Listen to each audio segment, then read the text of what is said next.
નમસ્કાર મિત્રો, હું જેસલ વાટિયા આપ સર્વેનું અમારા યુટ્યુબ ચેનલ લર્નિંગ એવરીડેમાં સ્વાગત કરું છું। આપને જો ચેનલ ઉપર જોવા મળતા વિડીયોઝ ગમે તો લાઈક, શેર અને સબસ્ક્રાઈબ કરો। આજે આપણે શીખવાના છે ધોરણ 6 ની અંદર પ્રથમ इकाई છે दयालु शिकारी। चित्रपाठ છે कहानी, જે આજે આપણે અહીં શીખવાના છે। તો ચાલો શીખીએ આ પાઠ। चित्रपाठ 1 दयालु शिकारी। अक्सर हमने देखा होगा शिकारी प्राणियों के प्रति क्रूर होते हैं। क्रूरता के कारण ही वे पशुओं का शिकार करते हैं। इस चित्रपाठ में एक शिकारी जंगल में एक हिरनी पर गोली चलाता है, परंतु बाद में उसका हृदय परिवर्तन होता है। इस कहानी द्वारा बताया गया है कि पशुओं को भी इस धरती पर जीने का पूरा अधिकार है। मनुष्यों को पशुओं के प्रति सद्भावना रखनी चाहिए। इस चित्रपाठ में पशुओं के प्रति मानव का कैसा व्यवहार होना चाहिए और संसार में सभी को जीने का अधिकार है, यही बात बताई गई है।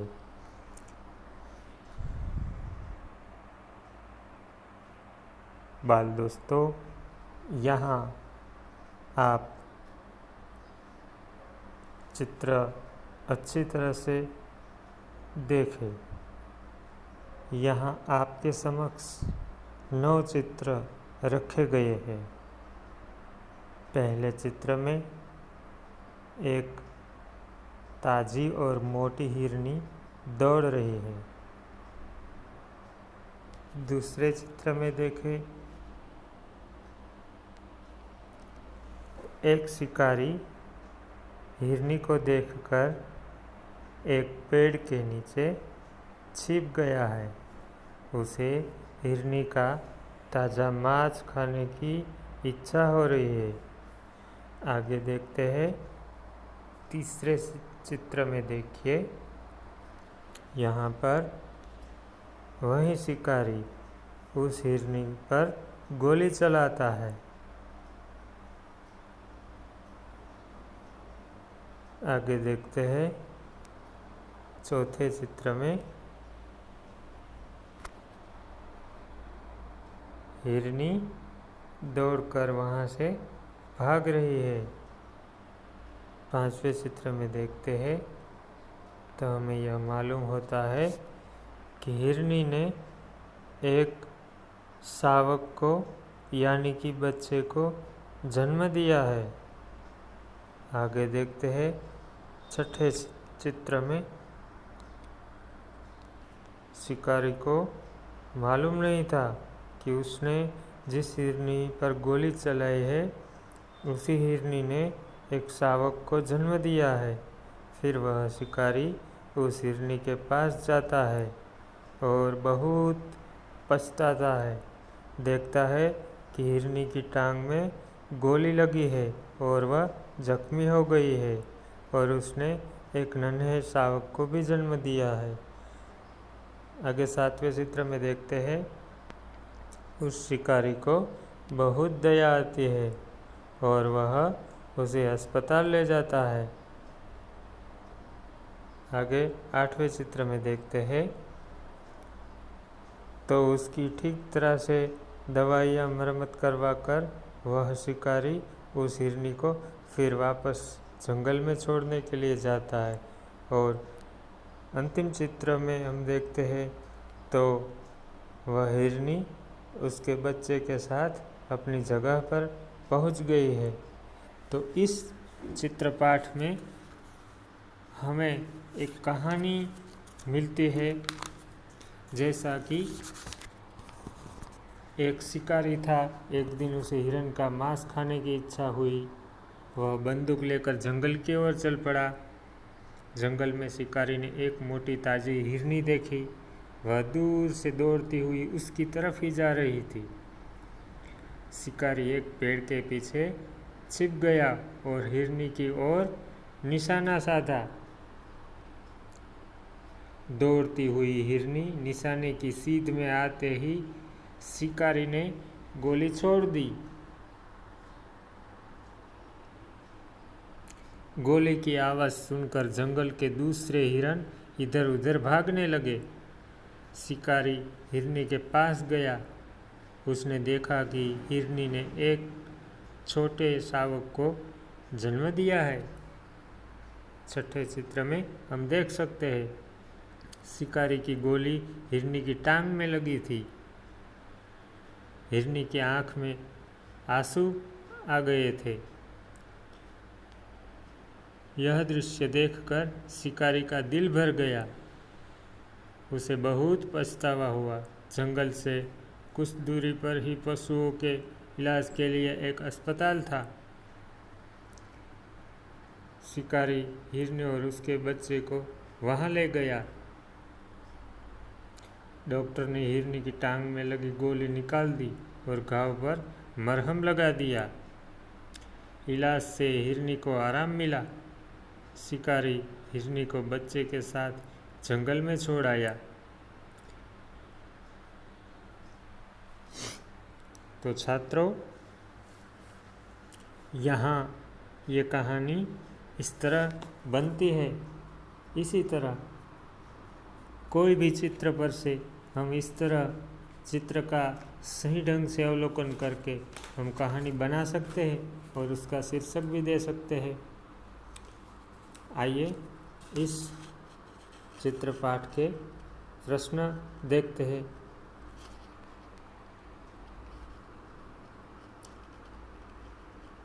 यहाँ आपकी समक्ष कुछ प्रश्न दिए गए हैं।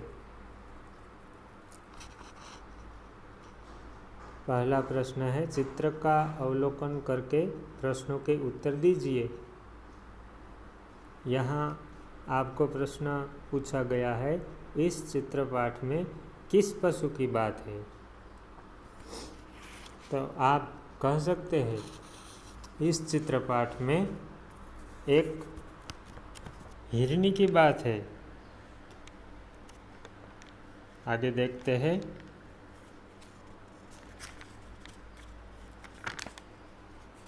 आपने किन किन पशुओं को देखा है?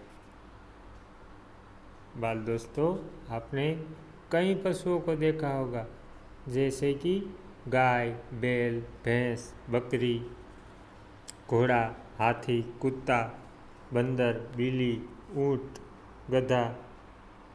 इस तरह आपने कई पशुओं को देखा होगा।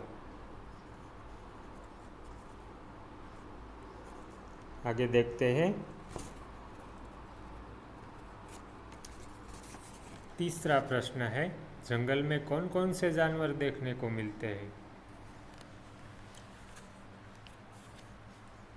जंगल में भी आप गए होंगे या तो आपने टीवी पर देखा होगा कि जंगल में शेर, बाघ, हाथी, हिरन, भालू, लोमड़ी, सियार, खरगोश, बंदर आदि अनेक कई प्रकार के जानवर देखने को मिलते हैं। आगे चौथा प्रश्न देखते हैं। चित्रपाठ के आधार पर शब्दों की सूची बनाइए। जैसा कि आपको उदाहरण दिया गया है, शिकारी, दयालु। तो चित्रपाठ में आप चित्र का अवलोकन करके ऐसे कई शब्द जैसे कि हिरन, जंगल, बंदूक, निशाना, गोली, टांग, शावक, आंसू, पशु, अस्पताल, ऐसे कई शब्द की सूची बना सकते हैं। आगे देखते हैं। पांचवा प्रश्न, चित्रपाठ के आधार पर चुने गए शब्दों को लेकर वाक्य बनाइए। जैसा कि एक दयालु शिकारी था।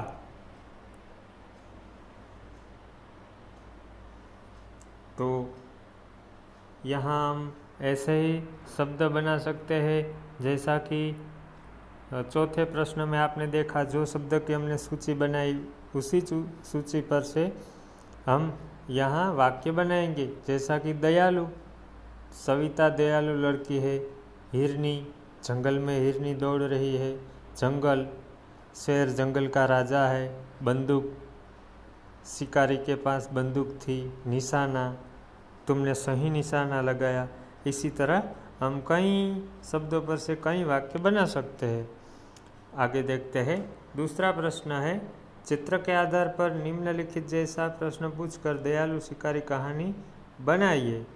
तो यहाँ आपको कहा गया है चित्र का सही ढंग से अवलोकन कीजिए और आप एक दूसरे को प्रश्न पूछ सकते हैं और कहानी को आगे बढ़ा सकते हैं। जैसा कि पहले चित्र में हिरनी क्या कर रही है, तो आप अपने बाल दोस्तों के साथ प्रश्न पूछकर ऐसे प्रश्न का जवाब देकर प्रश्न और कहानी बना सकते हैं। जैसा कि पहले चित्र में हिरनी दौड़ रही है, हिरनी जंगल में क्या क्या खाती होगी, तो आप सोचोगे, पता चलेगा हिरनी जंगल में घास और पेड़ पौधों के पत्ते खाती होगी।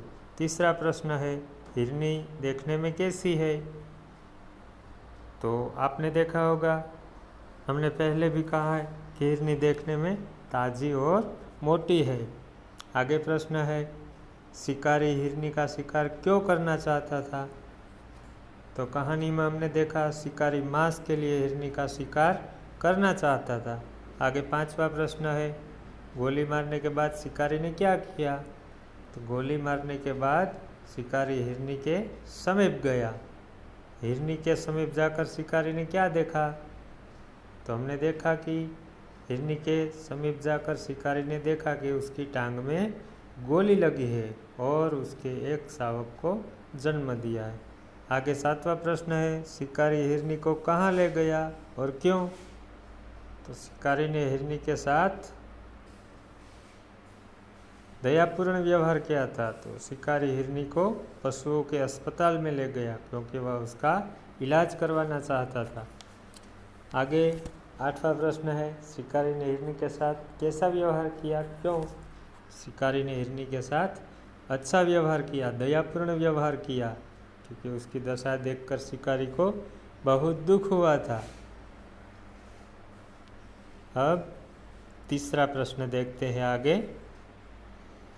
तो वर्ण के आधार पर अधिक से अधिक शब्द बनाइए। हम जानते हैं कि वर्ण यानी कि अक्षर,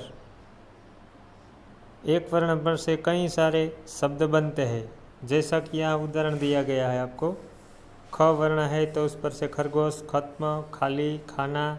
तो इसी तरह यहाँ पहला वर्ण हमें दिया गया है ट, तो ट वर्ण पर से हम बनाते हैं जैसे कि टमाटर, टकसाल, टमटम आदि। आगे ड वर्ण दिया गया है, उस पर से हम बनाते हैं ड है तो डकैती, डाकू, डगमग, डकार आदि। आगे म वर्ण दिया गया है, यानी कि उस पर से भी शब्द बनते हैं जैसे कि मकड़ी, मकर, मधुर, मक्षिका आदि। अंतिम आपको भ वर्ण दिया गया है, तो भ पर से भी शब्द बनते हैं जैसे कि भगोड़ा, भगत, भगवा आदि। तो बाल दोस्तों, यहाँ इस चित्रपाठ और उसका अभ्यास पूर्ण होता है। अब इसी तरह एक और चित्र आपके स्वाध्याय के प्रश्न में दिया होगा। यहाँ 3 चित्र दिए गए हैं। चित्र में आप देख सकते हैं, यहाँ पहले चित्र में एक कछुआ और 2 बतख है। कछुआ नदी के किनारे बैठा है, बतख पानी में तैर रहे हैं। दूसरे चित्र में हम देख सकते हैं कि दोनों जो बतख है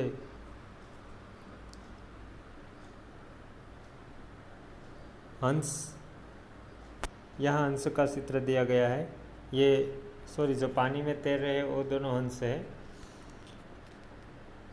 और दूसरे चित्र में हम देख सकते हैं कि वो दोनों हंस है वो कछुओं को लेकर आकाश में उड़ रहे हैं। गांव के लोग देख रहे हैं। आगे तीसरे चित्र में है कि हंस जो कछुओं को लेकर जा रहे थे उसके मुंह से लकड़ी छूट जाती है और वो कछुआ है वो नीचे गिरता है। तो चित्र देखकर आप उसका अवलोकन कर सकते हैं पूरी तरीके से और उसमें से कहानी भी बना सकते हैं। चित्र कहानी जैसा कि एक तालाब था, उसमें एक कछुआ रहता था। वह बहुत बातूनी था, यानी कि बहुत बात करता था। वहीं दो हंस भी रहते थे। आप देख सकते हैं पहले चित्र में ये हंस और ये कछुआ।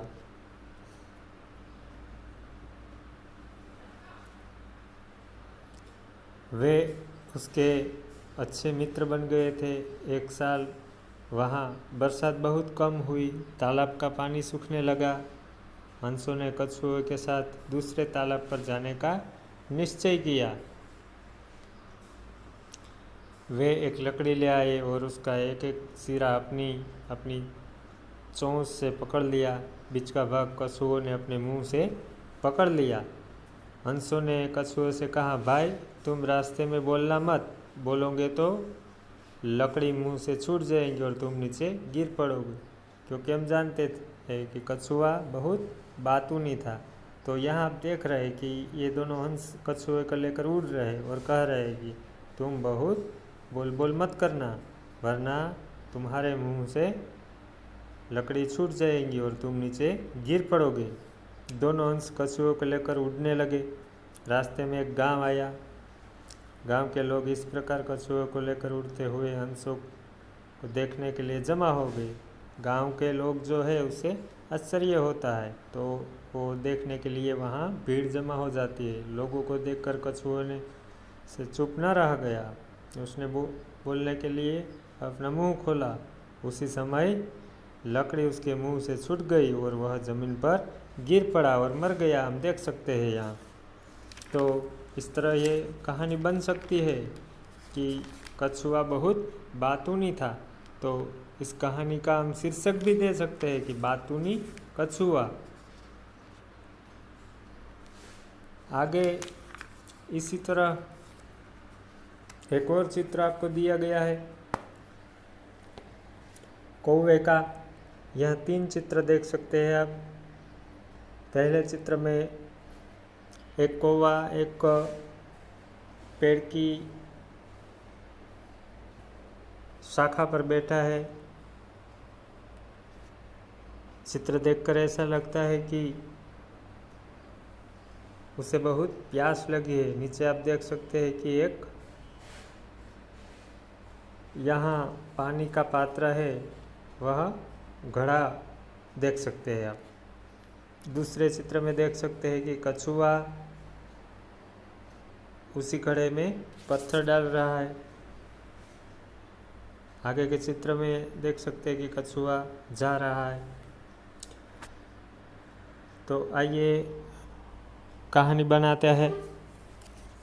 एक कौवा था, एक बार उसे खूब प्यास लगी। उसने इधर उधर पानी की तलाश की, पर उसे कहीं पानी नहीं मिला। आखिर उड़ते उड़ते वह एक झोपड़ी के पास पहुंचा। वहाँ उसे एक घड़ा दिखाई दिया। घड़े में थोड़ा पानी था, पानी बहुत नीचे था। कौवे की चोंच पानी तक पहुँच नहीं सकती थी। बेचारे को पानी पीने का बहुत मन कर रहा था, लेकिन घड़े का पानी बहुत नीचे था, तो वह नहीं पी सकता था। पानी ऊपर लाने के लिए कौवे ने एक उपाय सोचा। वहाँ आसपास बहुत से कंकड़ पड़े हुए थे। कंकड़ यानी छोटे छोटे पत्थर। उसने एक एक कंकड़ घड़े में डालना शुरू किया। कंकड़ों के कारण पानी घड़े के मुंह तक आ गया। जैसे जैसे कंकड़ घड़े में डालता गया, उसी प्रकार पानी ऊपर आता गया। कौवे ने घड़े का पानी पीकर अपनी प्यास बुझाई और यहाँ आप देख सकते हैं कि अपनी प्यास बुझाकर कौवा उड़ गया। तो यहाँ कौवे की बुद्धिमत्ता प्रकट की गई है, तो इसका हम शीर्षक दे सकते हैं कि बुद्धिमान कौवा। इसी तरह आपत्ति आने पर हमें धीरज से काम लेना चाहिए और बुद्धि का उपयोग करना चाहिए। जैसा कि यहाँ कौवे को बहुत प्यास लगी थी, फिर भी उसने धीरे से और बुद्धि से काम लिया।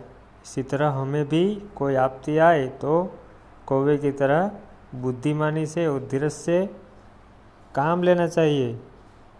इस चित्र कहानी में यही सीख मिलती है हमें।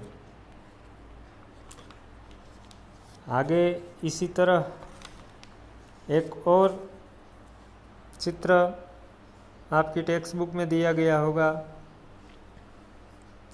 यहाँ एक कौवा और लोमड़ी की कहानी बनेगी। जैसा कि यहाँ 6 चित्र दिए गए हैं।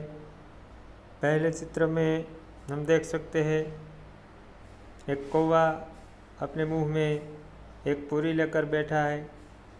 दूसरे चित्र में एक लोमड़ी आती है, देख सकते हैं हम। आगे के चित्र में वो लोमड़ी कौवे को ललचा रही है। आगे के चित्र में, चौथे चित्र में हम देख सकते हैं कि लोमड़ी कौवे के साथ बात करने के लिए कुछ करती है।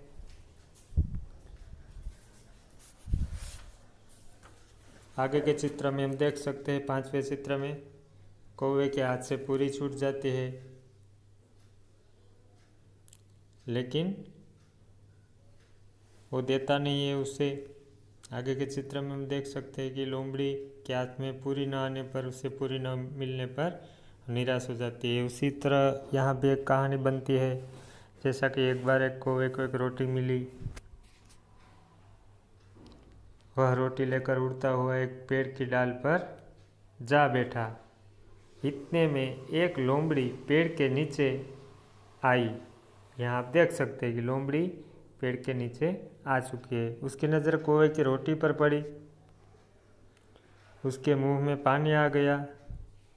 उसने सोचा, कौवे को मूर्ख बनाकर मैं उससे रोटी ले लूँगी।